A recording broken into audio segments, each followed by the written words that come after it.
এতিয়া গুৰুদক্ষিণা যিটো পৰ্টেল আপোনালোকৰ বাবে প্ৰস্তুত কৰিছিলে সেইটো আপোনালোকে হয়তো বহুতো শিক্ষাগুৰুৱে আবেদন কৰিছে ইতিমধ্যে।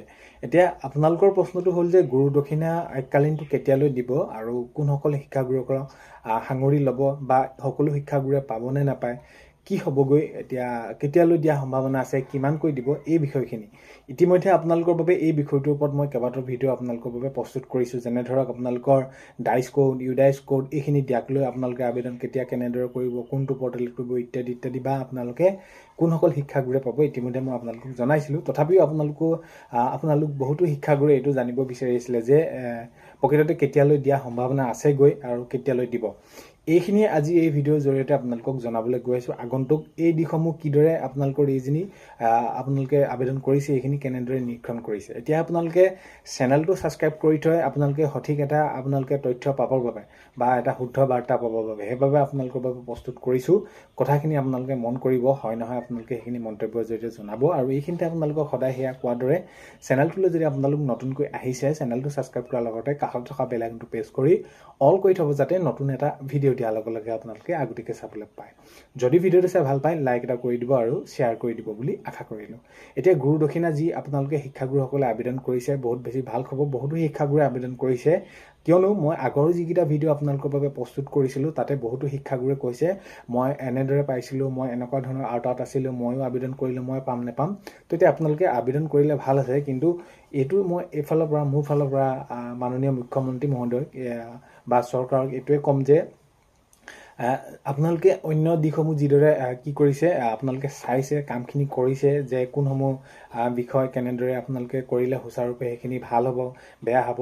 তো এতিয়া এই বিষয়টোত যাতে যিসকল শিক্ষাগুৰুৱে এই আবেদন কৰিছে যাতে তেওঁলোকক সকলোকে আওতাত লৈ আহিব লাগে। কাৰণ কেলৈ এতিয়া এই শিক্ষাগুৰুসকলে যেন আবেদন কৰিছে তেওঁলোকেতো কোনোবা এটা ধৰি লওক এই বিষয়টো যে তেওঁলোক শিক্ষাগুৰু নাছিলেই বা এইটো যি এটা মনৰ আনন্দত কৰিছে তেনেকুৱা ধৰণৰ নহয়। কাৰণ কেলৈ তেওঁলোকে বছৰ ধৰি তেওঁলোকে কি হৈছে শিক্ষকতা কৰি এটকাও পোৱা নাই, বা তেওঁলোকৰ এতিয়া যিটো গাইডলাইন দিছিলে গুৰুদক্ষিণাৰ যিটো গাইডলাইন দিছে যে তেওঁলোকৰ প্ৰভিঞ্চিয়েলাইজেশ্যন হ'ব লাগিব 2013, তাৰপিছৰ পৰ্যায়ত যিসমূহ কৰিছিলে যদি তাত ভেকেণ্ট পোষ্ট আছিলে যিসকল থাকি গৈছিলে তেওঁলোকক সেইখিনিক দিয়াৰ কথা কৈছিলে। কিন্তু আমি যদি চাওঁ এতিয়া অনলাইন কৰা আবেদন কৰা বহুতো শিক্ষাগুৰু আছে যি নেকি প্ৰাদেশিকৰণো নহ'ল, সেই শিক্ষাগুৰুসকল স্কুলসমূহ ভাগি গ'ল। কিন্তু এই যে সকলো শিক্ষাগুৰুৱে কৰিছিলে প্ৰকৃততে তেওঁলোকে হয় নহয় সকলোখিনি চালি জাৰি চাই সকলোকে আওতাত লৈ আহিলে সকলোৰে বাবে ভাল হ'ব।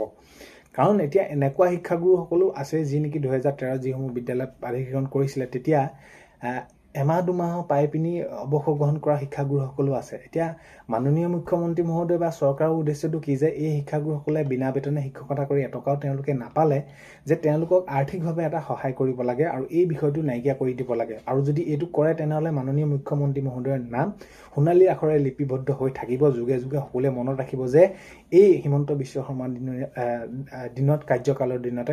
কাৰ্যকালৰ সময়তে এই শিক্ষাগুৰুসকলক এনেদৰে উদ্ধাৰ কৰিছিল। আৰু আমি সেইটোৱে বিচাৰোঁ যিহেতু মাননীয় মুখ্যমন্ত্ৰী মহোদয়ে এই কামসমূহ কৰি থকা দেখা গৈছে বিভিন্ন ধৰণৰ, সেয়া চৰকাৰী নিযুক্তিৰ ক্ষেত্ৰতে হওক, সেয়া আঁচনিৰ ক্ষেত্ৰতে হওক, যি যেনেদৰে নহওক নিবনুৱা যুৱক যুৱতীসকলক আত্মনিৰ্ভৰশীল হ'বৰ বাবে কাম কৰাৰ ক্ষেত্ৰতে হওক, মহিলাসকলক সবলীকৰণৰ ক্ষেত্ৰত সেইখিনি সকলোখিনি।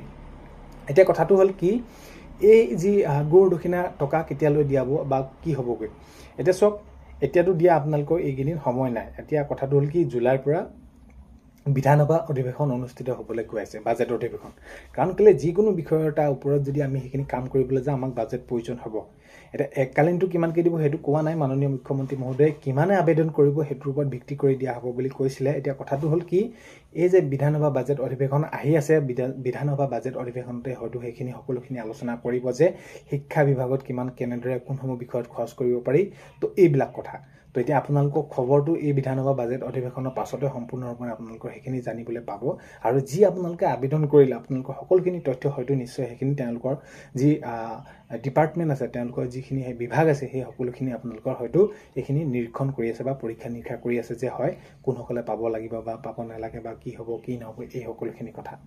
তো এইখিনি আপোনালোকক জনালোঁ। আৰু এইটোৱে ক'ম যে মাননীয় মুখ্যমন্ত্ৰী মহোদয়ে যাতে যিসকল শিক্ষাগুৰুৱে আবেদন কৰিছিলে হয়তো বহুত বেছি শিক্ষাগুৰু নোলাব, তেওঁলোকক যাতে তেওঁলোকে এই বৃদ্ধ বয়সত যাতে আৰ্থিকভাৱে তেওঁলোকে সবল হৈ থাকে, নিজৰ স্বাস্থ্যৰ যত্ন ল'বৰ বাবে কিবা ঔষধ ক্ৰয় কৰাকে ধৰি সকলোখিনি তেওঁলোকে যাতে অভাৱ নিজে পূৰ কৰিব পাৰে, সেই অনুসৰি তেওঁলোকক এককালীন এটা দিব লাগে। কাৰণ কেলৈ এককালীনটো ধৰি লওক একেবাৰে কমটো দিলে নহ'ব, কাৰণ কেলৈ তেওঁলোকে কোনোবাই 20 বছৰ 25 বছৰ 30 বছৰ তেওঁলোকে শিক্ষকতা কৰিলে বিনা বেতনে, তো হয়তো এটা ভাল যদি তেওঁলোকক এককালীন এটা দিয়ে সকলোৰে বাবে বহুত বেছি ভাল হ'ব। এইটোৱে মাননীয় মুখ্যমন্ত্ৰী মহোদয়ক অনুৰোধ কৰিম। কাৰণ কেলৈ এইকাৰণে কৈছোঁ, তেওঁক এটা মানে যি তেওঁ পদক্ষেপসমূহ লৈছে, কাৰণ কেলৈ 2013 চনৰ পৰা এই বিষয়টো যদি তেওঁ নানো বুলি ক'লেও তেনেদৰে থাকিব পাৰিলে, কাৰণ কেলৈ সেইটো সময়ত তেওঁ যি প্ৰাধিকৰণ কৰিলে বা সেইটো হ'ল। এতিয়া যিখিনি ভেঞ্চাৰ বিদ্যালয় প্ৰাধিকৰণ কৰিব লগা আছে সেইটো বিষয়টো নহয়, এই যে আওতাটো কথাটো তেওঁ মনত পেলালে যে সেইটো সময়তো বহুতো শিক্ষাগুৰু বাদ পৰি গৈছিলে। তো এই বিষয়খিনি উল্লেখ কৰিহে কৈছোঁ যাতে সকলো শিক্ষাগুৰুকে আওতালৈ লৈ আনিব লাগে। আৰু মাননীয় মুখ্যমন্ত্ৰী মহোদয়ে যদি এইটো কাম কৰে তেনেহ'লে এই শিক্ষাগুৰুৰ ফালৰ পৰা যিখিনি আশীৰ্বাদ পাব তাতকৈ বিশেষ একো বহলাই ক'বলৈ প্ৰয়োজন নাই। কাৰণ কেলৈ আজি এই শিক্ষাগুৰুসকলৰ অৱস্থাটো যদি আপোনালোকে চায় তেনেহ'লে যিটো প্ৰত্যক্ষভাৱে তেনেহ'লে বহুত বেছি এটা শোচনীয় অৱস্থা। আৰু এই শিক্ষাগুৰুসকলৰ হৈ যদি এই কামটো কৰে তেনেহ'লে বহুত বেছি ভাল হ'ব। এইটোৱে অনুৰোধ মাননীয় মুখ্যমন্ত্ৰী মহোদয়লৈ, অনুৰোধ বুলি নহয় মামালৈ, আমি মামা বুলি যিহেতু সম্বোধন কৰোঁ, তো তেওঁ সেইটো কৰিব লাগিব, কৰিব লাগে, কৰিব।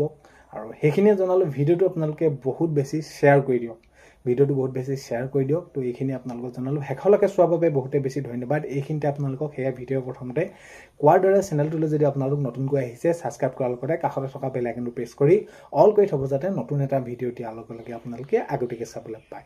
আজিলৈ মানে অন্য এটা ভিডিঅ'ৰ সৈতে লগ পোৱাৰ আশাৰে